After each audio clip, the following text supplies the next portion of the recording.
Olá, leitor! Hoje, no Conto de Sebo, continuaremos a leitura de Ainda Estou Aqui, do autor Marcelo Rubens Paiva. Capítulo 16. O Alemão Impronunciável. Em 1999, quando fez 70 anos, minha mãe surpreendeu a família. Anunciou que se aposentaria e se mudaria para uma praia. Mais uma Eunice se remontava dos cacos. Vivia um momento pessoal único. Filhos crescidos, missão cumprida, dinheiro na conta, bens, netos. Não devia nada a ninguém e tinha uma boa aposentadoria. Com o atestado de óbito do meu pai, pôde concluir os inventários dos meus avós Paivas, pais do meu pai, que morreram anos depois dele, e do próprio. Pôde tocar um processo contra a União para receber o seguro de vida, uma pensão e os salários atrasados, ação civil que corria no Rio. Mas advogado não se aposenta da noite para o dia. Algumas ações ainda corriam na justiça, alguns recursos. Sua solução foi pragmática. Deixava São Paulo aos poucos e passaria cada vez mais dias na praia. Que praia? Pensou no litoral norte de São Paulo. Juqueí, onde morava sua irmã Tori. Ubatuba, onde tínhamos um terreno na paradisíaca Itamambuca. Santos, onde passou a vida toda em férias. Guarujá, perto de São Paulo. Chegou a visitar as cidades. Assustou-se com o trânsito e a muvuca de fim de semana. Se decepcionou com a falta de infra para velhos. Tomou, então, uma decisão corajosa e incrível. Vou voltar para o Rio de Janeiro. Claro, por um período. Foi tão feliz lá. Foi onde teve a vida interrompida. Foi onde o tempo parou e se perdeu. Seguiu uma rota imprevisível. Tenho 70 anos. Meus traumas estão solidificados. Meus pesadelos rareiam. Sou a mesma e outra. No mais, amo esta marisia, este cheiro de mangue aterrado, este calor, o som do mar do Leblon, o formato das ilhas Cagarras, o mate com limão, a água de coco, a areia, meus pés na areia, a imprevisibilidade da meteorologia, o dia de sol, a manhã nublada, o vento que leva a areia, a tempestade tropical, o Cristo Redentor, a mata nas montanhas, a pedra, a lagoa, o chão coberto por folhas das amendoeiras, mangueiras, jaqueiras, figueiras, talhanas grossas, ocupando toda a calçada. As figueiras microcarpas, religiosas, flamboyantes, tipuanas, os coqueiros da areia, as palmeiras imperiais do Jardim Botânico e do Palácio do Catete, trazidas por Dom João VI, o resistente pau-brasil, no Parque da Catancumba. Os humores do Jardim de Alá, por vezes com uma água verde pérola, por vezes poluído e fedido. O mar de tombo, o mar de ressaca, o mar com correnteza, o mar piscina, calmo, os eventuais golfinhos, as eventuais arraias gigantes e baleias que saltam. Os meninos do rio, a carioca sangue bom, a ginástica na orla, as bikes, os skates, os bebês do baixo bebê, as calçadas planas, largas da Zona Sul, as livrarias, as amiguinhas.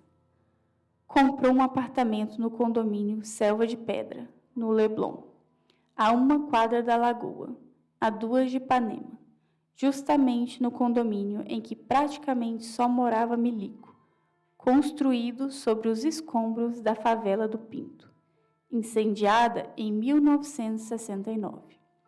Imaginei encontrar majores e capitães da reserva pelos elevadores Imaginei que se cumprimentariam com educação. Sim, foi o que aconteceu. Comprou no 17º andar, o mais alto, de um prédio em que moraram capitães e majores. Alguns moravam lá ainda. Da janela, dizia, dá para ver o mar. De fato, apesar de estarmos a 5 quadras da praia, é um dos prédios mais altos do Leblon. Da janela, vê-se uma pequenina faixa azul, o mar, e a pedra dos 2 irmãos. Da janela da sala, vê-se o hóquei e a lagoa. Se esticamos a cabeça para fora, vemos o Cristo. Decretado, vou morar aqui, envelhecer aqui, neste 3 quartos pequenos, morrer aqui. Minhas filhas que moram fora podem me visitar, meus netos também. Deixarei 2 quartos para hóspedes. Se precisar ir para São Paulo, vou de VASP. A passagem está a R$ 80 e a cada 9 viagens, a 10ª é de graça. Em 2000, mudou-se sem se desfazer ainda do AP de São Paulo. No começo, passava 10 dias no Rio, 20 em São Paulo. Aos poucos, a matemática se inverteu. Trocou móveis praianos improvisados por uma decoração leve, móveis de junta, ar-condicionado, na sala, TV a cabo, internet. Aos poucos, começou a se irritar com a presença de filhos e netos. Dividia a rotina, algo que ela não dividia havia décadas. Sentiu-se invadida. Metódica, quase obsessiva, fazia o mesmo caminho para ir à praia. Sentava-se na mesma barraca, em frente à casa em que morou por 6 anos e foi feliz. Casa em que fomos presos e não existe mais, em que organizou a rede de vôlei em 1970, que tinha Marieta Severo e Chico Buarque como frequentadores, na Delfim Moreira, sua Delfim Moreira. Ficava a poucos metros de onde ficava com meu pai 40 anos antes e não abria mão do seu mate, como há 40 anos, do mergulhinho no mar em que meu pai tantas vezes nadou. Estava radiante e novamente magra e queimada de sol, e irritadiça, pois não queríamos ficar naquela faixa de areia, mas circular. Não queríamos ir pela praça, mas pela Fadel, e comprar jornais paulistas na banca. Não queríamos almoçar ao 12:30. Encontraríamos amigos no BG, Bar Lagoa, Academia da Cachaça, Jobi, Braca, sei lá. Ou lancharíamos rápido no Bibisucos ou no Big Polis, ou talvez nem jantaríamos. Estávamos de férias, ela na casa dela. Um dia, desabafou. Disse que deixaria aquele apartamento para nós, os filhos e netos, insensíveis intrusos. Venderia o seu de São Paulo e compraria outro só para ela. No Leblon, é claro. O que não chegou a fazer. Fazia amigos, o cara da barraca, os porteiros, o encanador, que no Rio é bombeiro, o cara da banca, o chaveiro. Durante uns 5 anos, podemos considerar que viveu lá de novo. Até hoje, quando ando pelas ruas de Selva de Pedra, muita gente vem falar comigo, perguntar dela, mandar lembranças. Param o que estão fazendo, atravessam as ruas para saber dela. O chaveiro, que tem um quiosque numa esquina, sempre emocionado. Mande lembranças para sua mãezinha. Ela falava sempre de você, tinha muito orgulho de você. Scott Fitzgerald dizia que não há segundo ato na vida dos americanos. Então começou o 4º ato da vida da minha mãe. O mais injusto, cruel, definitivo, que deu densidade à sua tragédia. Até então, acreditava-se que a memória era compartimentalizada num reservatório, numa parte do cérebro que os pensamentos a elaboravam, a interpretavam e a engavetavam por lá. Sabemos agora que não. Ela não fica armazenada em uma seção exclusiva, mas espalhada pelo cérebro todo. Vive em sinais e impulsos eletromagnéticos. As lembranças se movem pelo cérebro. Não há deriva, pois a qualquer momento neurônios constroem milhões de novas conexões e a resgatam. O circuito neurológico se modifica a cada segundo. Somos diferentes em cada instante em que vivemos. Temos um cérebro diferente a cada segundo. E quando lembramos algo, as conexões mudam fisicamente a memória de lugar. Trocar os nomes dos filhos. Ela sempre trocou. Como qualquer mãe que tem 5 filhos e pensa em 5 coisas ao mesmo tempo. Esqueceu o que estava fazendo? Normal. Quem nunca esqueceu? Uma amiga que se hospedou conosco no Rio me perguntou confidencialmente: sua mãe tem Alzheimer? Ri, surpreso. Era como se perguntasse se minha mãe era astronauta e estivera nas missões Apolo. De onde você tirou isso? Olha, chequem direito. Cuido da minha avó, que tem Alzheimer. Estudei tudo da doença. Sua mãe não está distraída. Ela pode ter começado a desenvolver a doença. Estranhamente, Nalu, que tinha passado uns dias com ela, reparou que ela estava confusa com contas e dinheiro. Atrapalhava-se com algo com que era profundamente precavida.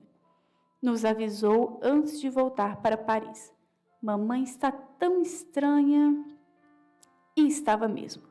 Certa vez, a vizinha da porta da frente do rio contou que estava saindo, chamou o elevador, minha mãe a viu, papeou com ela, o elevador chegou, minha mãe falou que ia descer com ela, só que estava de camisola. A vizinha alertou. Ela ficou sem graça e disse que havia desistido de descer. A vizinha nos avisou. Sua mãe não está bem. Começou a ficar confusa com procedimentos de viagem. Cartão de crédito, cartão de embarque, bagagem, ticket, portão, embarque, procedimentos de voo, portas em automático, apertem os cintos, poltronas na vertical e mesinhas guardadas, no caso de despressurização da aeronave. Lembramos que não é permitido fumar nos lavatórios. Taxiando aqui é o comandante. Nosso tempo de voo, decolagem, serviço de bordo, Coca Diet, Guaraná, congelo 100, pouso autorizado, desembarque autorizado. Não se esqueçam das bagagens de mão, conexão, mala na esteira. Táxi, senhora. Os amarelos são comuns, azuis, vermelhos e verdes especiais, de frota. Qual caminho? Pela orla ou pelo Humaitá? Passou a vir do rio e voltar para lá guiando sozinha. 6 horas de estrada num escortinho 1.0 sem ar-condicionado. Por vezes com pressa, aflita para chegar logo. Nem parava. Numa dessas, desmaiou assim que entrou no AP Carioca. Sozinha, desidratada, o que a assustou. Não estou bem. Não estava. Comprou 2 televisões de uma vez na loja, sendo que não precisava de nenhuma. Ela mudou de canal no aparelho de TV, não no de TV a cabo, e apareciam imagens com riscos e chiados. Foi na loja, comprou uma TV nova, no caixa perguntou: o que vim fazer aqui mesmo?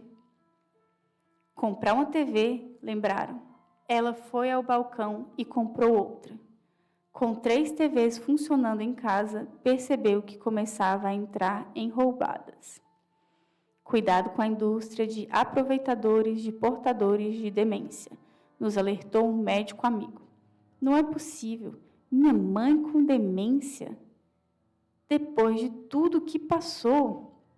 Justamente agora, quando ia curtir a velhice com dignidade, independência, conforto, situação financeira estável, na cidade mais linda do mundo. Como Deus pode ser tão imprudente e imputar tanto sofrimento a uma pessoa só? Essa doença não era para acontecer, não tinha que acontecer, não nela. Por que provação mais a minha família devia passar? Porque nos testavam até o limite. Chega, queríamos um descanso. Não teríamos. Dizem que o Alzheimer é causado pela morte de pequenas células no cérebro. O nome vem do médico Alois Alzheimer, o primeiro a descrever a doença, em 1906. Ele viu as alterações no cérebro de uma paciente de 55 anos durante a autópsia. Falam da falta de uma proteína que faz as ligações nervosas. As principais alterações são o aparecimento de placas senis no cérebro, decorrentes do depósito da proteína meta-amiloide, e um emaranhado de neurofibrilares, resultado da hiperfosforilação da proteína tau. A cada semana, novas descobertas sobre a doença que se torna uma epidemia dos tempos modernos. Perdem-se as funções cognitivas, memória, orientação, atenção, linguagem. Perdem-se os sentidos, a degustação, o olfato.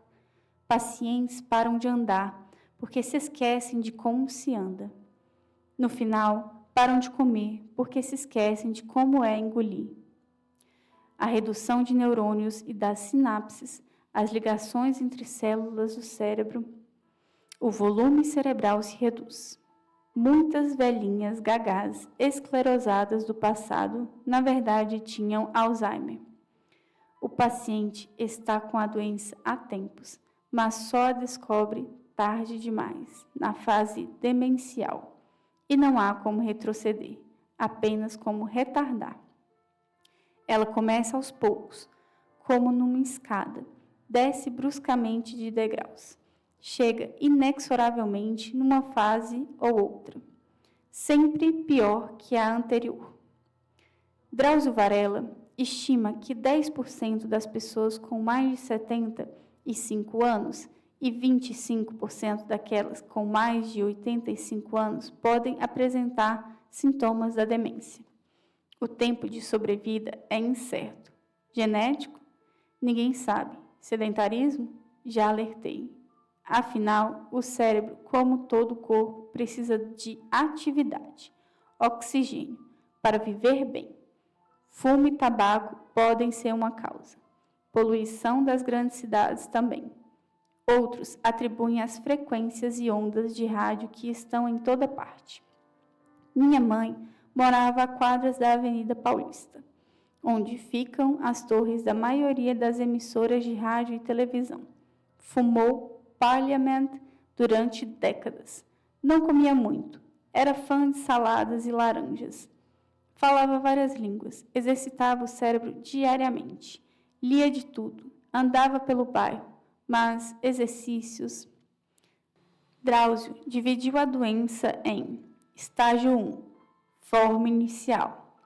Alterações na memória, na personalidade e nas habilidades espaciais e visuais. Estágio 2, forma moderada. Dificuldade para falar, realizar tarefas simples e coordenar movimentos. Agitação e insônia. Estágio 3, forma grave. Resistência à execução de tarefas diárias. Incontinência urinária e fecal. Dificuldade para comer. Deficiência motora progressiva. Estágio 4, terminal. Restrição ao leito, mutismo, dor à deglutição, infecções intercorrentes. Eu, como familiar, acrescentaria. Estágio 1, alterações na memória, início do inexplicável, do contrassenso, revolta em todos, não é justo, Reorganização dos papéis dos filhos. Não temos mais uma mãe, mas teremos de ser uma. A dificuldade da paciente em assumir a doença e limitar as atividades, teimosa entra em campo. Não quero, não vou, mudança do paladar. Tudo está uma porcaria. Sem sal, sem gosto, sem açúcar, tudo está mal feito. Está um barulho infernal. Aquelas pessoas não param de falar, estão gritando, calem a boca. Nesse período, a paciente faz de tudo, mas não registra com precisão. Lê com dificuldade textos longos, mas ainda lê jornal. Vai ao banco, à farmácia, vai ao cinema. Ela voltou para os Jardins, o AP que ainda mantinha em São Paulo. Voltou a ficar mais tempo nele do que no Rio. Os filhos em Perdizes. O médico nos disse: mudem-na para perto de vocês. Como mudar alguém que perde a memória de um lugar em que vive há 30 anos? Chama o cara da banca de Portuga. Pendura fiado na padoca. Vai a pé à farmácia, ao banco, às lojas de congelados, compra Parliament no boteco da esquina. Para um lugar desconhecido? Aí está o paradoxo. Se ela ainda tem capacidade de memorizar, é bom mudar agora, para aprender a se virar no bairro novo, socializar-se, enquanto ainda tem capacidade cognitiva, comunicar-se e interagir. Na entrevista com o médico, ela surpreendeu. Depois do teste do relógio, desenhar um relógio, os números de 1 a 12 e os ponteiros, o paciente com Alzheimer se atrapalha, escreve os números fora de ordem correta, às vezes de 1 a 10, ou desenha ponteiros do mesmo tamanho. Teste mais primário e conhecido de neurologistas e geriatras, que ela não acertou. O médico perguntou como se sentia. Estou ótima, tenho ido muito ao Rio, temos um apartamento ótimo lá, com vista para o mar. Tenho me sentido muito bem ultimamente. Mamãe, faz mais de 1 ano que você não vai ao Rio, contou Veroca, que estava com ela. Vou, sim, vou direto. Tenho me sentido muito bem ultimamente. Não somos nada sem o outro. Num registro pequeno de lucidez, mora ainda a necessidade de sedução, de agradar, de ser agradável. O médico percebeu, claro, e disse, emocionando a filha. A inteligência tem a capacidade de surpreender e se readaptar a todas as situações. Ser cuidada por nós a aliviava. Receber a atenção dos filhos, de profissionais, deixava feliz. Em alguns momentos, se esquecia de que tinha a doença do esquecimento. Em 25 de abril de 2004, ela estava bem, lúcida, sem nenhuma dificuldade para andar. Na edição da Folha dos 20 anos das Diretas Já, os artistas e intelectuais voltaram ao heliporto do jornal, onde haviam posado para a famosa foto de 1984. Ela foi e sorriu. 7 de outubro de 2006. A morte do amigo Fernando Gasparian, aos 76 anos de idade, foi um baque. Gaspa era seu amigo, antes de se tornar o melhor amigo do meu pai. Tinham a mesma idade, as mesmas ideias, os mesmos costumes. Por causa de Gaspa, nos mudamos para o Rio. Estudamos nas mesmas escolas dos filhos dele. Os dois eram um em carne. Talvez, se meu pai estivesse vivo, estaria também morrendo naquele ano de 2006. Fumante e sedentário. Agora, sim, ela seria viúva. Gaspa deixou tia Dalva viúva. Os filhos, órfãos. Um legado de respeito na política e no jornalismo, na editora Paz e Terra e nos negócios. Engenheiro do Mackenzie, como meu pai. O velório foi em São Paulo, na Assembleia Legislativa, no salão principal, com honras de Estado. Minha mãe estava bem, não estava triste, estava estranhamente bem, reencontrava amigos, contava novidades. Como você está, Eunice? Estou ótima. Estava serena, pés no chão. É a vida. Vai nos levar também. Logo, logo iremos todos. Vivemos e partiremos. Estava feliz de rever tantos amigos, de papear, saber as novidades. Foi o último velório a que compareceu. Foi a última vez que viu a maioria dos amigos, que rendeu homenagens ao passado, à memória, à vida. Finalmente decidiu vender todos os quadros que com meu pai colecionou por toda a vida. Chegou a chamar Cacau, uma amiga antiga nossa, de quem fez o divórcio, que catalogou, ofereceu a um marchand que se interessou. Na última hora, desistiu. Vendeu apenas um, pois se surpreendeu com o preço oferecido. Ela não dava nada por ele e precisava fazer caixa, pois não conseguíamos vender seu antigo AP nos jardins, com apenas uma vaga na garagem, o que nenhum paulistano quer. Decidiu então onde pendurar cada quadro no AP novo. A cor da parede, a reforma, fez tudo do seu jeito, com a autoridade que não ousávamos desafiar. Mudamos, que guerra, odiou tudo. O novo bairro, a nova padoca, a nova esquina, o ponto de táxi, o banco ruim, a farmácia sem concorrência. Passou a morar num AP menor, mais aconchegante, com uma das melhores vistas de São Paulo e 2 varandas. Vem-se de lá a Cantareira, Guarulhos, Jaraguá, Osasco até a USP. Mais silencioso e menos poluído do que os jardins. Odiou tudo. E não era o rio, não tinha a vista do mar e da lagoa. Na mudança, fez coisas inexplicáveis, como jogar todos os papéis e processos arquivados fora. Ódio por ter se aposentado na marra, ódio por não poder ler processos, acompanhar suas ações, e mandou doar todos os livros. Os mais de 5.000 livros, muitos deles com o nome do meu pai na lombada encadernada.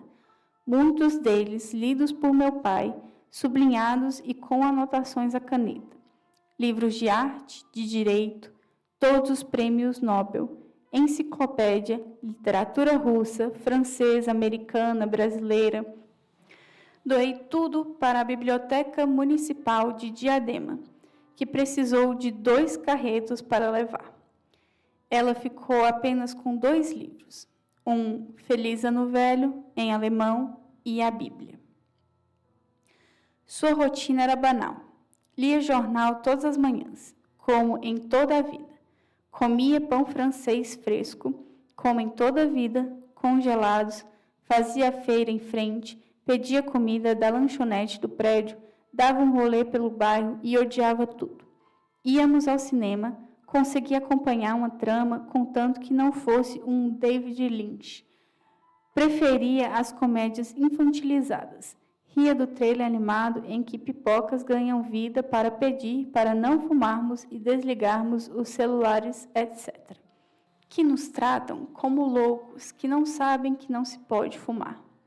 E, no outro filme, ria de novo do mesmo trailer animado, das mesmas pipocas que falam. Uma semana depois, em outro lançamento, ria de novo daquelas pipocas falantes, como se as visse pela primeira vez, como uma piada nunca contada.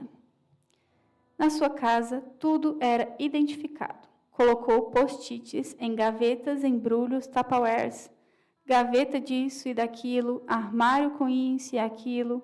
Comer fora era um problema. Ficava revoltada que em alguns pratos não vinha arroz. Mas, mãe, na lasanha não vem arroz. Em nhoque não vem arroz. Você pediu filé com fritas, não vem arroz. E lá íamos nós à cozinha pedir encarecidamente uma porção de arroz, que depois ela reclamava que estava sem sal e praticamente descarregava o saleiro nele, no desgraçado do arroz. O mau humor acirrava. Passou a andar com uma caderneta. Enquanto almoçávamos, ela anotava algo na caderneta. Perguntávamos o que era. Ela perguntava o nome e endereço do restaurante. Anotava e dizia que nunca mais colocaria os pés naquele lugar, que a comida era uma porcaria. No início, nos afligia, nos entristecia não satisfazê-la. Tudo era uma porcaria. O que fazer com ela? Os almoços se tornavam um tormento. Reclamava. Às vezes gritava, às vezes pedia silêncio. Em pleno restaurante, desgraçado! Chegou a brigar com moradores que jogavam truco na lanchonete do prédio, mas, naquele caso, foi apoiada. Eram moradores antigos que passavam o fim de semana com uma garrafa de uísque na mesa, jogando truco aos berros, xingando, falando merda na lanchonete da piscina com crianças. A briga ficou famosa. Ganhou o respeito dos porteiros e de outros moradores. Muitos não aguentavam aquele truco desbocado. O fato é que uma tradição de anos foi rompida. Aqueles moradores nunca mais jogaram truco, não na lanchonete da piscina. Por vezes, a agressividade era contra nós, exatamente quem cuidava dela, quem deixava de fazer coisas por ela, quem abria mão de viagens e trabalhos por ela, quem se sacrificava por ela. É duro aprender que a agressividade não era contra um filho ou por algo de errado que havíamos feito. Era a doença que gritava, era a doença que agia e a mobilizava. Os efeitos dela nos agrediam. Aceitar o mau humor como efeito colateral da doença é um processo que demora anos. Sair com ela em público podia trazer problemas. Ela podia implicar com alguém. Por que você está me olhando? Nha, nha, nha, fala embaixo, por favor. Não gosto dela. Não gosto de você. Ou o grito que tornava constante. Quero ir embora. Não, não é sua mãe. É outra pessoa. Sua mãe não diria aquilo. Logo ela, Eunice, a rainha da etiqueta, do bom senso, da sobriedade, da educação. Não era a mamãe me xingando, gritando comigo. Era a falta dela em seu próprio cérebro. Era ela ausente do seu corpo. Era o seu apagar que agia com brutalidade nos gestos e nas palavras. E foi exatamente quem não era filho dela, meu cunhado Avelino, um carioca gozador, um dos que mais conviveu com ela, quem se tocou disso. Foi ele que passou a rir da agressividade, passou a rir dela, passou a concordar com ela. Sim, também quero ir embora. Fala embaixo, é uma porcaria. Concordar passou a ser o tranquilizante que faltava. Concordar era nosso remédio. Concordar acabava com a discussão. Ela se acalmava, até ria, e pensava em outra coisa. Esse processo de convívio com um gênio instável, de altos e baixos e sem lógica, especialmente de alguém que seguiu a vida nos trilhos da lógica e de como transformar a inconformidade em piada, foi um segredo que aprendemos quase casualmente com o tempo. Tudo era uma porcaria. Tudo para nós passou a ser também uma porcaria. O almoço, o lanche, o bairro, o banco, uma porcaria.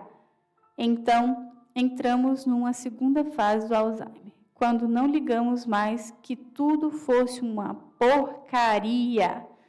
Passamos a entender a doença, a separar a pessoa de antes e depois, a não levar as ofensas para o lado pessoal e passamos a rir das situações. Entramos no segundo estágio de uma doença que afeta a família toda, todo o condomínio, o bairro todo. Estágio 2. Todos passam a saber que ela, aquela senhora do apartamento X, bloco 1, precisa de atenção. Todos são avisados para olhar seus passos. Os seguranças e porteiros ficam de olho. Os vizinhos vigiam seus passos. No bairro, a gerente sabe que há ali quem não presta muita atenção, que merece cuidado redobrado. Então, como por um milagre, a paciente aceita a doença, sua condição de ser cuidada, observada, controlada. Depois de quarta panela esquecida no fogo, de se perder na quadra, de comprar 2 televisões, de não conseguir acompanhar nem as comédias fáceis em que a levam toda semana, de ter que ler 5 vezes a coluna do filho no jornal para entender mais ou menos o que ele quer dizer e de começar a se esquecer de nomes e rostos que ela sabe que conhece. Irritava-se numa época porque todos chegavam 1 hora atrasados nos eventos familiares, almoços e jantares. Estávamos sempre atrasados, a vida inteira chegávamos atrasados. Que falta de consideração! Então alguém se lembrou. Mãe, você mudou os relógios para o horário de verão? Não tinha mudado. Ela não lera que era horário de verão, que os relógios deveriam ser adiantados 1 hora nas regiões sul e sudeste. Ficou envergonhada com a imprudência e nunca mais reclamou dos atrasos. A essa altura, em 2008, ela já estava interditada temporariamente e mesmo à revelia, com cuidadoras durante o dia. Como as insônias eram constantes, acordar no meio da noite era o verdadeiro pesadelo, pois ela não sabia onde estava. Passou a telefonar 2, 3 vezes para os filhos, na madrugada, para fazer perguntas banais. Começou então a ter cuidadoras dia e noite, 24 horas por dia, 7 dias na semana, 365 dias no ano. Aceitou com resignação a doença. Tudo continuava uma porcaria. Sem gosto, sem sal, sem tempero, a conversa dos outros era um tormento, o barulho de uma TV sempre estava alto demais. Começava o quero ir embora, vou embora já, tem que ser já. Agredia pessoas que amava, criticava. Foi quando, pelo amor de Deus, doutor, dá um antidepressivo para ela, um moderador de humor, um conhaque, qualquer coisa. Então o médico disse que tais medicamentos reduziriam a capacidade cognitiva já abalada. Mas viver assim, sempre um estresse, sem dormir, pequeno conflito entre a visão clínica e a do dia a dia. O médico fez testes e vê eventualmente e tem a literatura de uma doença que ainda é uma incógnita e não tem cura. A família sabe mais como o paciente reage. O tratamento é com remédios que minoram os sintomas, mas não existe cura. O maldito alemão, como dizia um vizinho dela, bem mais jovem, também com Alzheimer. Quando ele se esquecia de algo, falava: "Me deixa em paz, alemão, sai!" Era muito mais bem-humorado do que ela. Era da mesa de truco. Fumava e bebia um bom uísque a tarde toda, com ou sem um alemão impronunciável ao lado. Seria o meu tratamento, a minha prescrição, com um cigarrinho para arrematar. É uma doença que ataca toda a família. De repente, é preciso se reestruturar. Alguém tem que cuidar dela, arrumar cuidadoras, registrá-las, internar ou não internar, levá-la ao dentista, ao cabeleireiro, à missa. Sim, à missa. Religiosamente, todos os domingos, às 11 da manhã, na igreja do bairro. Minha mãe sempre gostou da missa. Voltou a ser católica praticante depois de velha. No Rio, ia a pé, sozinha. A missa das 6 da tarde de domingo de uma igreja na Ataúfo de Paiva. De casa, ouvíamos o badalar dos sinos. Em São Paulo, ia com a Veroca. Às vezes de táxi, com outra de minhas irmãs. Ou uma cuidadora. Sem referendar o avô materno italiano que cantava à mesa. Quando l'anarchia verrà, tutto il mondo sarà trasformato e nei governi sarà il ricordo d'infame passato. Minha mãe assistia à missa com uma visão crítica. Não falava do Papa alemão, o mais reacionário dos últimos tempos, conservador que perseguiu teólogos da libertação e condenava até o uso da camisinha. Mas o padre dizia: Senhor Jesus Cristo, as músicas novas, novos rituais litúrgicos desnecessários que afastavam seus líderes de seus seguidores. Jesus não era nenhum senhor, era um jovem, ela dizia, irritada, toda vez que a liturgia repetia: Senhor Jesus Cristo, e dizia em alto e bom tom. No estágio 2, a igreja fez bem a ela. Devolveu uma adolescência esquecida da escola católica em que estudou. Devolveu um conforto, uma paz. Ela fez amiguinhos. Não perdia uma missa. Com o tempo, parou de criticar e passou até a comungar. Sempre dava de 50 a 100 reais para a igreja. Tínhamos que nos lembrar sempre de levar dinheiro para a doação. E Jesus Cristo passou a ser um Senhor. Mas, enfim, o bom senso venceu.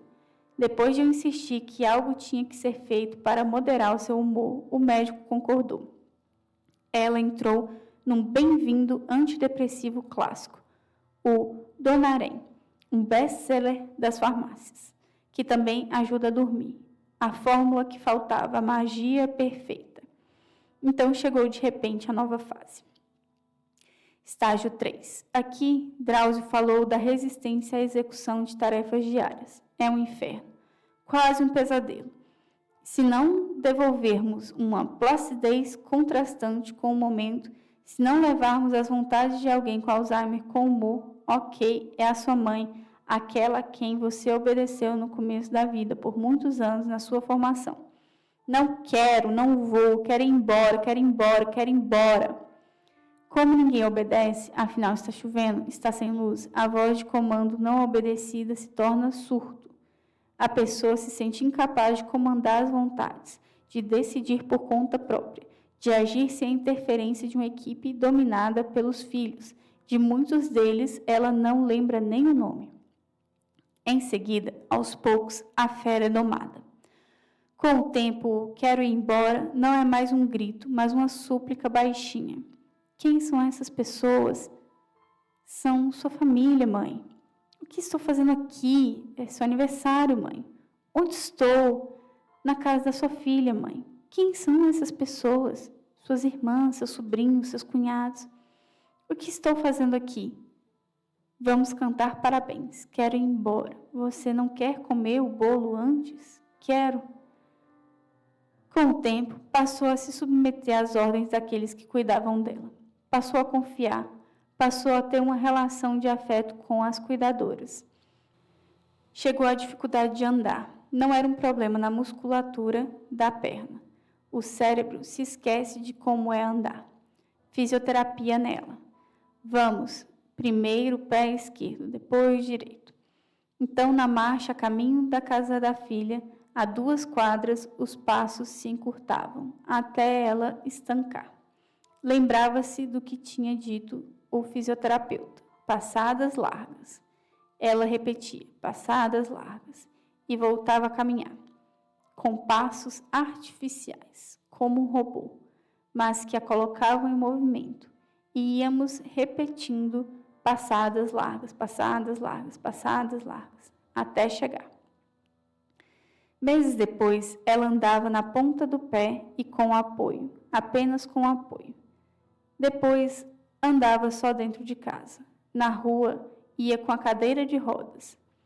Depois, enfim, ficava o dia inteiro na cadeira de rodas, uma cuja cor e modelo ela escolheu com a ajuda de um fisioterapeuta. O físico estava indo antes da consciência. Você se lembra de mim? No início, ela fazia um exercício de memória para se lembrar.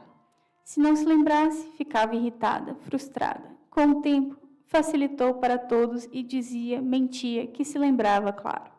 Até por fim encontrar a palavra certa, curta, simples, com a qual passou a se comunicar com o mundo por um tempo. Você se lembra de mim? Você está com fome? Você está confortável? Você quer ir embora? Acabou de comer? Vamos dormir? Vamos. A inteligência tem a capacidade de surpreender e se readaptar a todas as situações. Muitos amigos se afastaram. Amigos se afastam em doenças da mente. Amigos que não sabem lidar com as dificuldades de amigos. Não sabiam se ela ia lembrar, se estaria agressiva, se atrapalhariam. Alguns me ligavam. Claro, vai lá, ela vai gostar. Iam, e ela gostava. Quem se reaproximou com força renovada foram as suas irmãs, que trazem coisas de que ela gosta de comer, fazem questão de falar com ela. Fotografaram-se anualmente na mesma posição em que foram fotografadas quando crianças. Os sobrinhos médicos passaram a ser seus médicos. A reunião anual da italianada em seu aniversário e na véspera do Natal ganhou até um termo, faciolada. Homenageamos nossos antepassados. Comemos receitas passadas de geração em geração. especialmente doces italianos que não se encontram mais em São Paulo, e fazemos disputa de quem consegue trazer uma torta de cebola, que era especialidade da minha avó Olga. A dependência é total. É dependente para se vestir, se virar, se limpar, comer, ir da cama para a cadeira e vice-versa. Por vezes, damos o que ela mais gosta, sorvete no palito, o mais incrementado. Se não ficarmos atentos, ela se esquece de que tem na mão a coisa que mais gosta. Se esquece de levá-lo à boca, perde a concentração e ele derrete. Por vezes, dorme enquanto almoçamos juntos. De repente, está acordada, prestando atenção, e solta uma frase que tem a ver com o que conversamos. Nada disso. É uma revista que é contra todos os governos. E nos surpreendemos com aquele segundo de lucidez, em que um raciocínio se formou, e uma ideia, uma frase, uma tese, com começo, meio e fim, foi articulada com palavras precisas. Mas, se pedimos para ela continuar, ela sorri, perde-se de novo, e diz aquilo que se tornou a marca deste estágio 3. Dicas iniciais do Dr. Drauzio. 1. Fazer o portador de Alzheimer usar uma pulseira, colar ou outro adereço qualquer com dados de identificação, nome, endereço, telefone, etc. E as palavras memória prejudicada, porque um dos primeiros sintomas é o paciente perder a noção do lugar onde se encontra. Eu escreveria pessoa sem memória. Nada de adoçar as palavras ou ser politicamente correto num momento de emergência. Minha mãe nunca se perdeu, mas quando saía do prédio, seguranças da rua ficavam de olho e se comunicavam. Com um desses seguranças, o mais forte, um brutamontes de 2 metros de altura, ela estabeleceu uma relação de amizade peculiar. Chamava de meu homem de preto, uma referência ao filme Men in Black, pois o cara tinha sempre um terno preto impecável. Era um armário, tinha o rosto infantilizado e, por alguma razão, apegou-se demais à minha mãe. Vigiava seus passos, para a sua sorte. 2. Estabelecer uma rotina diária e ajudar a doente a cumpri-la. Espalhar lembretes pela casa. Apague a luz, feche a torneira, desligue a TV, etc. Pode ajudá-lo bastante. No começo, sim. Depois, não faz mais sentido. 3. Simplificar a rotina do dia a dia de tal maneira que o paciente possa continuar envolvido com ela. 4. Encorajar a pessoa a vestir-se, comer, ir ao banheiro, tomar banho por sua própria conta, quando não consegue mais tomar banho sozinha. Por exemplo, pode ainda atender às orientações simples, como tire os sapatos, tire a camisa, as calças, agora entre no chuveiro. 5. Limitar suas opções de escolha. Em vez de oferecer vários sabores de sorvete, ofereça apenas 2 tipos. Perfeito, coisa que aprendemos com o tempo, mas eu não ofereceria 2 tipos, não. Oferecia um só. Quer guaraná? Quer sorvete de chocolate? Quer comer? Quer café? Se começar com guaraná ou coca, com gelo ou sem gelo, normal ou diet, não rola. Isso a deixa tensa, ansiosa, e tudo que vai querer é ir embora para casa. Seja lá de que casa ela esteja falando, pois tudo passa a ser casa. 6. Certificar-se de que o doente está recebendo uma dieta balanceada e praticando atividades físicas de acordo com suas possibilidades. Se conseguir comer algo, já é uma vitória. Se conseguir ir da sala à cozinha, idem. Tenta-se. Fisioterapia, caminhadas, mas só no começo. Cada vez mais o esquecimento se torna dominante.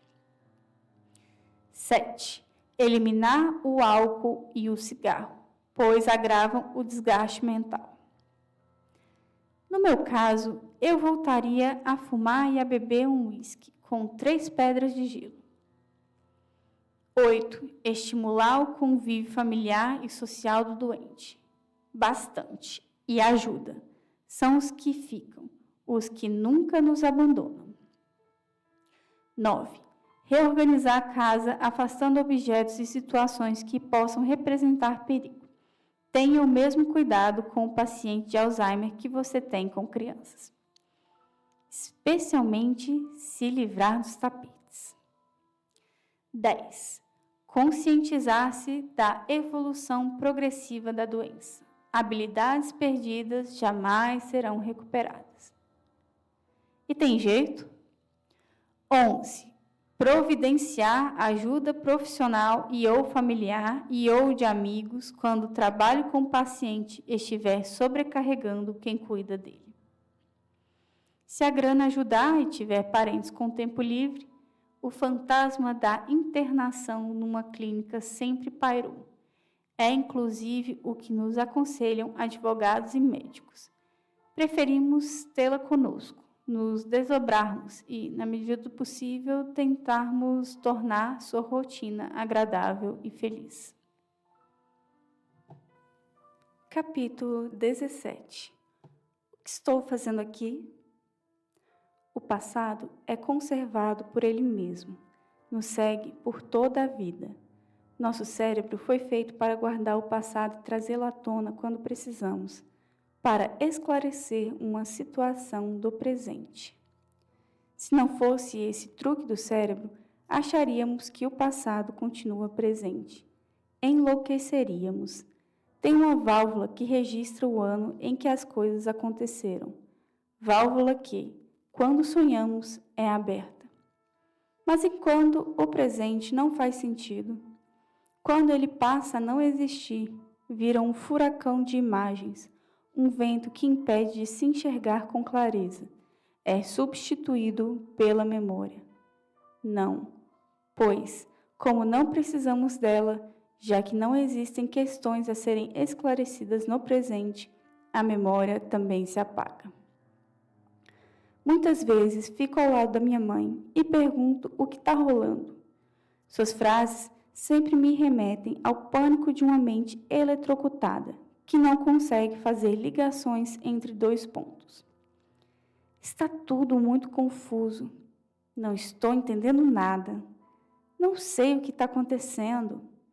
Tudo muito estranho.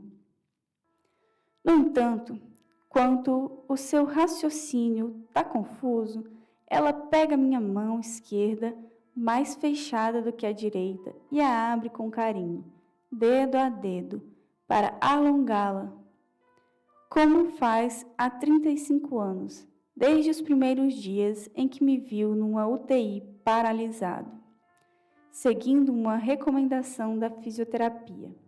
Alongar sempre que der a mão do filho tetraplégico, para não atrofiá-la. Um instinto materno poderoso atravessa o choque e o caos em que vive, e ela faz aquilo que rotineiramente foi parte da vida. Cuida do filho.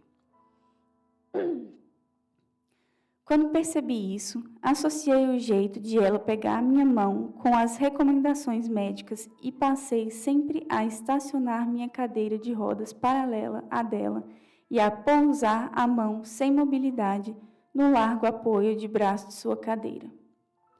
Ela sempre a pega e a alonga, carinhosamente, dedo por dedo, um de cada vez, num toque que é só dela, que está lá ainda. Deixo-a alongar minha mão por minutos. Nesse terceiro estágio da doença, sou dos poucos que ela ainda reconhece. Nossa ligação foge à explicação. Está na mente, mas parece viajar por outros caminhos do cérebro, como um balão sem controle que segue o vento. Nos almoços de domingo, ela fica onde queremos que ela fique. Vê o jogo que a TV exibe no volume em que deixaram. Ela olha para onde imaginamos que ela deva olhar. Ela almoça, vê toda a família, às vezes dorme, às vezes solta uma frase sem sentido, às vezes surpreende e dá uma opinião. Uma frase completa que faz todo sentido, um raciocínio bem elaborado e econômico, que ela expõe rapidamente, pois se esquecerá dele em seguida. E quando reagimos com alegria e admiração à opinião sensata e bem-vinda, ela já esqueceu. Voltou para seu mundo enigmático, que imagino que seja como nadar num redemoinho. Por mais que se deem braçadas, não se sai do lugar. No workshop americano de um grupo de apoio com doenças variadas, foi sugerido a cada um escrever o nome de sua doença e colocar sobre a mesa. Depois, cada um se levantava e escolhia outra doença. Surpresa! Ninguém trocou de doença. Ninguém preferiu uma doença que substituísse a sua. Preferimos a nossa a recomeçar a vida com outra. Ela, conhecemos, é nossa. Aquilo que alguns consideram diferente deve ser interpretado como identidade. Nossa doença forma a nossa identidade. Ela estava no estágio 3, quando a Comissão Nacional da Verdade foi instaurada. O MPF-RJ começou a ação contra torturadores. Documentos dos arquivos do Coronel Molina, morto em Porto Alegre em 2014, provaram a prisão do meu pai, depois confirmada por Malhães, também morto em seguida. E a farsa que ela atacou por décadas e a intrigou foi enfim desfeita. Os caras que diziam que meu pai fugira vieram a público e desmontaram a versão oficial. Ela não registrou em seus pensamentos que se criou a Comissão da Verdade Rubens Paiva em São Paulo. Inauguram-se bustos dele no Congresso e na Estação Engenheiro Rubens Paiva no metrô. Que documentos surgiram, depoimentos, a morte e o desaparecimento foram sendo contados. Ele saía diariamente nos jornais, às vezes na capa, sempre nos telejornais. Uma escola de samba carioca quis fazer do meu pai o enredo de carnaval de 2015. Não nos empolgamos, eles desistiram. Em 2014, Rubens Paiva, ele mesmo morto, ganhou o prêmio Vladimir Rezgov de jornalismo. Em 2012, uma reportagem da Miriam Leitão sobre Rubens Paiva já tinha ganhado o mesmo prêmio. O que não aconteceu em décadas, aconteceu em meses, no ano em que o golpe de 64 fez 50 anos. Um busto na pracinha em frente ao antigo DOI-CODE, na Tijuca, foi inaugurado. Fui à Festa Literária Internacional de Paraty, a FLIP, e, para mais de 1.000 pessoas, li um texto em sua homenagem e chorei. Um texto que dizia: a família Rubens Paiva não chora em público. Ela não tem ideia dessa homenagem. Um dia, apareci na casa dela, a TV na sala, sempre ligada. Nunca reprimi a TV na sala estar sempre ligada, nem um livro por perto. Nessa fase, TV era um chiclete para os olhos. Nessa fase, meu filho a reconhecia e ela o reconhecia. Ele estendia os bracinhos e queria ir para o colo dela, o que a derretia completamente. Ele ia, puxava o cabelo dela. Era a fase em que, com ele já na escola, começamos a proibi-lo de puxar os cabelos dos outros. O meu, sempre deixei, escondido da mãe, é claro. Então, antes que tirassem a mão dele do cabelo dela, ela disse: ele pode. Enquanto eu papeava com a cuidadora, me desliguei até ouvir minha mãe chamar nossa atenção. Olha, olha, olha! Olhamos, nada de estranho. Meu filho estava confortável no colo dela, comendo o braço da cadeira de rodas. Ela apontou trêmula para a TV e começou a dizer aflita, chamando a nossa atenção e a atenção da própria memória. Olha, olha, olha! Na TV, um noticiário sobre Rubens Paiva. Neste 2014, apareciam todos os dias notícias sobre o caso Rubens Paiva. Todos os dias, novidades. Ela, sentadinha, inerte na cadeira de rodas, apareceram fotos dele de arquivo na tela. Era a foto do seu ex-marido, era o nome dele, falavam dele, desvendavam segredos sobre a morte dele. Olha, olha, olha! Ela olhava com lágrimas, ouviu a notícia, começou a dizer baixinho: tadinho, tadinho, tadinho. Em depoimento escrito apresentado ao ex-coordenador da Comissão Nacional da Verdade, Cláudio Fonteles, e depois ao próprio MPF, revelado só em 2014, Armando Avolio relatou.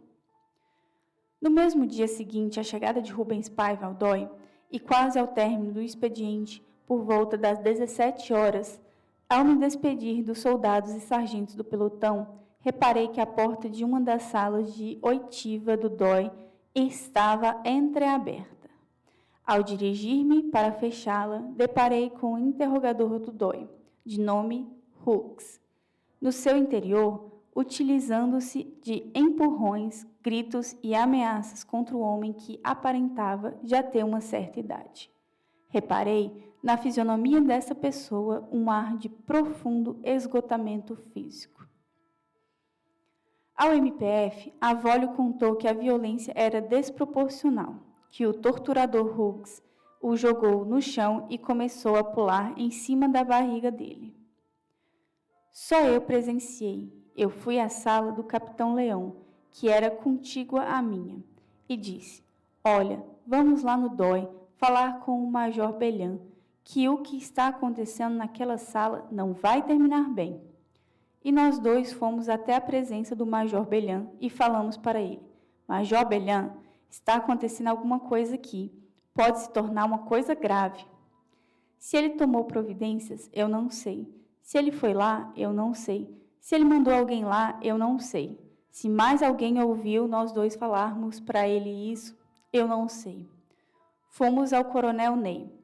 Em realidade, se nós seguíssemos a hierarquia militar, nós deveríamos ter ido primeiro ao comandante da PE, a quem nós éramos subordinados, informar para ele tomar a iniciativa.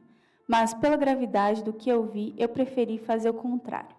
Se o Coronel Ney entrou em contato com ele, eu não sei, porque eu não fiquei sabendo. Se o Coronel Ney foi lá no DOI falar com ele, eu não sei, mas pelo que conheci do Coronel Ney, ele deve ter tomado uma providência.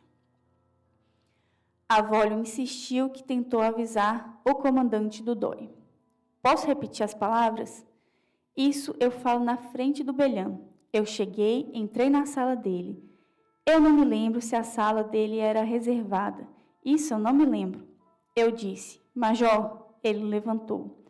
Eu me dava bem com ele, me relacionava bem com ele. Eu até gostava dele. Era um cara que conseguia manter aquelas figuras, que tinha umas figuras lá que nunca mais eu estive com ele. Eu disse, Major, é bom o senhor dar uma chegada lá na sala de interrogatório, porque aquilo lá não vai terminar bem. Ele ficou olhando para mim. É o Hughes que está lá. Saí dali, eu e o Leão, e fomos direto para o gabinete do nosso comandante, lá no pavilhão da frente, e relatamos para o próprio Coronel Ney o que tínhamos visto e com quem havíamos falado. A ocorrência foi confirmada pela testemunha Ronald Leão, que morreu logo depois de enviar uma carta para a Comissão Nacional da Verdade. Amilcar Lobo contou que, chegando no DOI de madrugada, examinou um homem em condição de abdômen em tábua, o que em linguagem médica pode caracterizar uma hemorragia abdominal, sendo que naquela situação parecia ter havido uma ruptura hepática, detalhou. De acordo com Corbas, a maioria do pessoal que trabalhou na repressão gostava de entrar com o preso para fazer o interrogatório. Aí era um massacre, 12 contra 1. A ex-presa política Dulce Pandolfi, presa na mesma época e na mesma instalação, detalhou que cabia aos cabos e soldados cuidar da infraestrutura. Eram eles que fechavam e abriam as celas, os levavam para os interrogatórios, para as sessões de tortura, faziam a ronda noturna, levavam as refeições, nada de banho de sol, visita familiar, conversa com advogado, nenhum contato com o mundo exterior. Naquela fase, eram presos clandestinos. Só saíam das celas para os interrogatórios, de olhos vendados, com um capuz preto na cabeça. Quase todos os que faziam o trabalho de infraestrutura incorporavam o ambiente da tortura. mas havia exceções. Um soldado deu um pedaço de papel e uma caneta para ela escrever uma carta aos pais. E, de fato, a carta chegou ao destino. Pode ter sido o mesmo que deu chocolate para minha mãe. Riscala Corbas contou em depoimento para os promotores. Os soldados do pique eram soldados engajados, os catarinas. O oficial não encostava a mão em nenhum preso, porque não precisava. Tinha sempre 2 soldados do pique. Já viu Catarina de 2,3 metros, 2,4 metros de altura. Já viu Catarina pesando 140 quilos. Os caras assustavam a gente, que era oficial da polícia. Eles é que preparavam os presos para o pau de arara. Eles é que botavam lá. Eles é que prendiam o arame para dar choques. Eles é que davam afogamento. Agora você vai dizer, mas por trás deles tinha um oficial. Eram 3 salas de interrogatório simultâneas, 3 interrogatórios simultaneamente, e todo dia mudavam os interrogadores. Era 24 por 48. Eu passava, tá aqui vocês 3, cumprimentava, ia lá para dentro e falava, qual é a minha sala hoje? Ah, é a sala 1, a sala 2, a sala 3. Tudo bem. Dulce, lembra que no 2º andar do prédio havia umas celas pequenas e 2 bem maiores, essas com banheiro e diversos beliches. Foi numa dessas que ela passou a maior parte do tempo. Riscala Corbas continua. Tinha a sala 1, que era a sala do ponto. Se o preso resistisse por mais de 48 horas na sala do ponto, ele era jogado no estado que sobrou no corredor. Nesse caso, não sabíamos o nome dele, a organização dele, se ele precisava ser socorrido. A sala do ponto apanhava para burro. Preto no branco, acabava falando, ou mentindo, ou falando a verdade. Era um cuidado que eu tinha com esse colega meu de equipe, que era da gente não correr esse risco. Às vezes não valia nem a pena.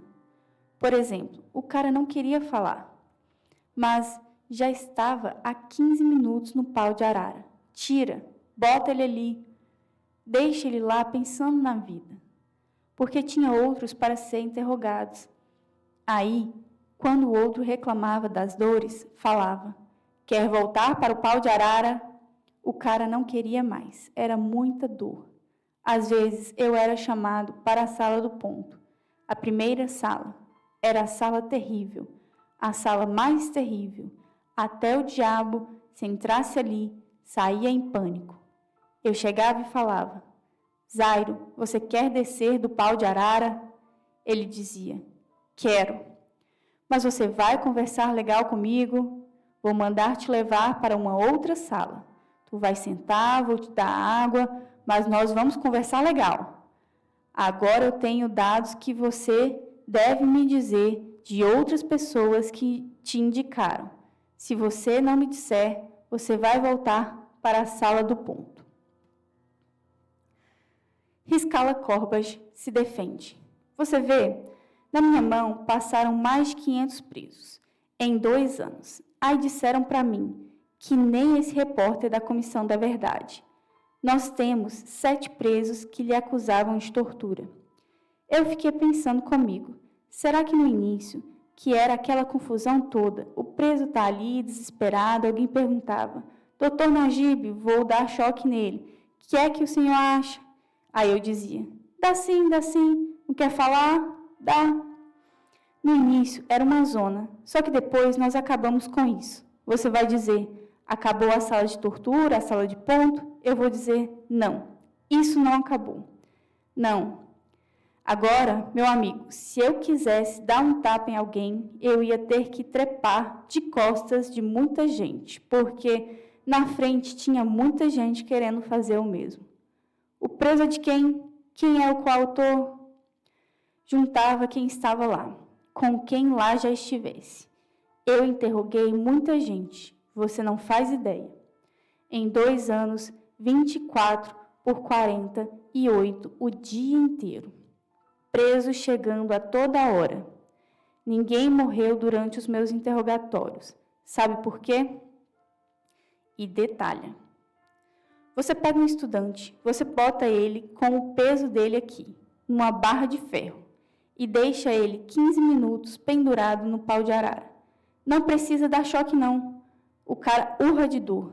Sabe por quê? Atinge os nervos da perna. O cara quer descer de qualquer maneira. Esse negócio de bater em preso pendurado em pau de arara, isso é a maior imbecilidade. Eu acho que o cara, para fazer isso, devia ele fazer nele primeiro. Pegar o interrogador, colocar pendurado no pau de arara e deixar ele lá meia hora, sem dar choque. Ele entrega até a mãe dele. Veja se tem alguém com alguma cicatriz. Veja se tem alguém sem perna, sem braços. Que nada. Esses estudantes foram muito bem tratados nas minhas noites de serviço. Eu reunia eles e tinha até gargalhadas. Quando eu defendia uma tese, o outro achava que era mentira e tentava desmentir. Era um bate-boca do cacete. E eu ficava ali me deliciando, tentando aprender onde é que eles viam as coisas maravilhosas. O oficial não torturava ninguém, ele ficava presente. O oficial não precisa usar a força. Ele só ficava perguntando. Meu pai viu minha mãe e sua filha de capuz sentados à espera?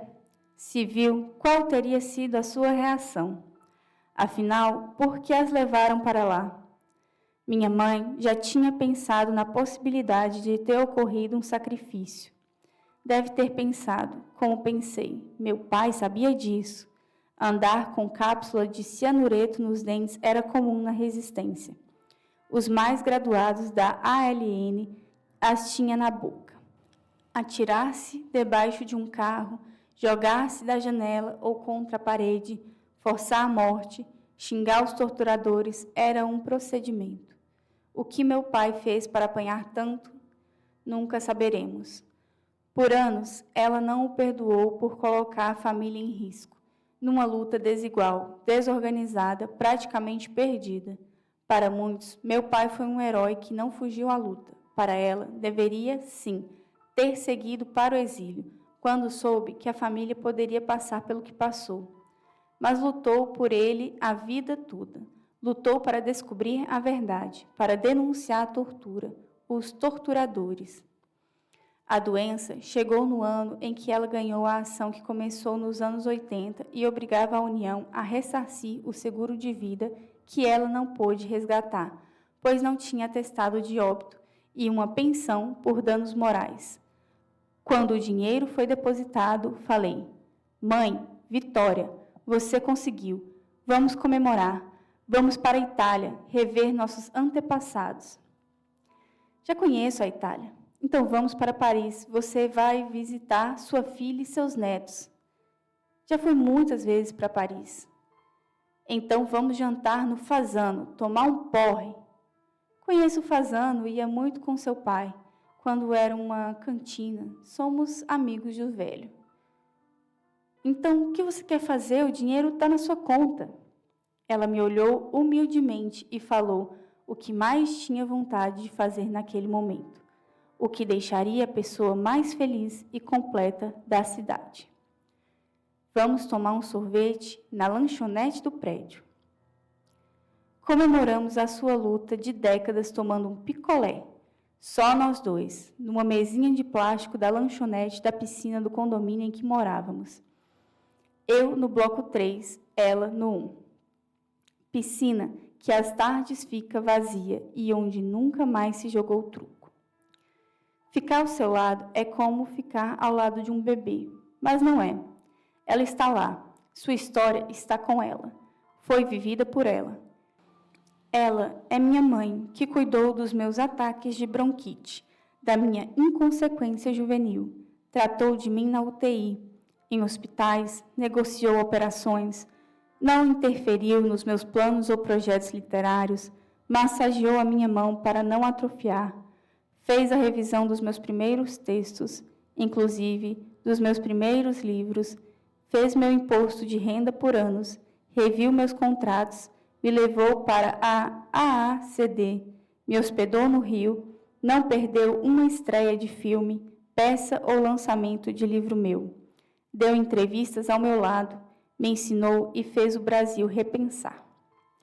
Ela pegou o porta-retratos com lugar de destaque na sala com a foto do meu filho, de 1 ano, e o abraçou com delicadeza. Minha coisinha, disse. Todo dia que ela o vê, diz, é a coisinha mais linda que existe. Sempre que me lembro, levo ele para ela segurar, rir, se emocionar. O neto e a vovó Nice. O neto que herdou os olhos do meu pai. O neto loiro, de olhos azuis, como meu pai. O neto gozador e brincalhão, como o vovô, que ela consegue segurar com firmeza. Todos ficam em pânico, acham que ela vai derrubar. Vai nada, digo. Já criou 5. Ela não derruba. Ele estranha, ele gosta, às vezes chora. Na maioria, curte aquele abraço confuso, titubeante, enquanto todos prendem a respiração. Quando ele aprendeu a andar, apoiava-se nas rodas da cadeira dela, para ficar perto da vovó, empurrá-la. Um dia desses, ela falava baixinho para mim, segurando a minha mão, alongando meus dedos. Eu sou a italianinha. Eu sei, mamãe. Era seu apelido na escola. Você me contou. É. Estávamos na sala. Começo a orientar a cuidadora-chefe, rever problemas na casa, da roda quebrada da cadeira de banho, a roda murcha de outra cadeira, confirmar a ida ao dentista, pedir orçamento, pagar o vazamento consertado, acertar as férias, salários, checar o livro, ponto. Quando escuto minha mãe chamar, olhando para o corredor que ia para os quartos. Mamãe? Não entendi direito, continuei a conversar com a cuidadora e ela repetiu. Mamãe? O que ela disse? Perguntei. Ela está com mania de falar mamãe. Mas ela está chamando você de mamãe? Não. Ela chama a mãe dela. Ela olha e diz, mamãe. Fica esperando a mãe dela aparecer. A mãe dela morreu 10 anos antes. Morreu aos 94 anos, de velhice, lúcida. Morte que abalou muito a minha mãe. A coisa que eu mais admiro nela e tento levar como um exemplo para a minha vida. Ela nunca sentiu pena de si. Sabia que sua doença degenerativa causava mal-estar em outros. Vive com ela com toda a sua completude, dando foras, tendo ataques de mau humor, engasgando com a comida, esquecendo-se dignamente de tudo. Estranhamente, nunca pronunciou seu nome, Alzheimer. Tinha ataques de ansiedade difíceis de ser controlados. Certa vez, no seu apartamento no Rio, ainda com a mobilidade intacta, começou a jogar todos os discos, livros e revistas fora, em sacos. Livros, discos e revistas que nós, filhos e genros, tínhamos levado para ajudar a compor o ambiente, música que ouvíamos juntos, livros sobre os quais dividíamos as opiniões. Eu falava, mamãe, para, você está nervosa, é tudo nosso, é da família. Ela dizia, não quero nada de vocês aqui, este apartamento é meu, não quero que vocês tragam coisas para cá. Era difícil convencê-la do contrário, e deixei. Ela encheu 3 sacos pretos de 100 litros com coisas valiosas para nós, que para ela não tinham a menor importância. E jogou fora. Deixei-a jogar. Era sua casa. Era carnaval. Me infernizou 3 dias seguidos do quanto a minha presença a incomodava. Não aguentei e fui embora. Senti raiva. Fui enxotado pela minha própria mãe. Fiquei triste, mas peguei meu carro e dirigi de volta para São Paulo sozinho. Era a fase em que ainda levávamos para o lado pessoal os ataques que a doença comandava. Ela não conseguiria voltar para São Paulo.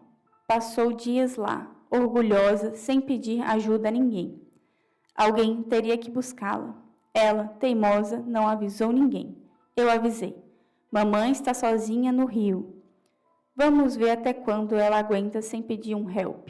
Não pediu. Alguém foi buscá-la. Seu orgulho era maior do que seu esquecimento. Jamais sentiria pena de si mesma. Nem queria que sentíssemos pena dela. Jamais pediu ajuda. Recentemente, uma nova fala cheia de significados entrou no seu repertório, especialmente quando um turbilhão de emoções a ataca, como rever uma filha que mora na Europa ou segurar no colo meu filho, o que mostra uma felicidade e um alerta. Caso alguém não tenha reparado, eu ainda estou aqui. Ainda estou aqui. Sim, você está aqui. Ainda está aqui. Minha mãe, aos 85 anos, não entrou no estágio 4, o pior de todos. Sua vida tem muitos atos. Teremos mais um. Enquanto a morte do meu pai não tem fim. São Paulo, outono de 2015.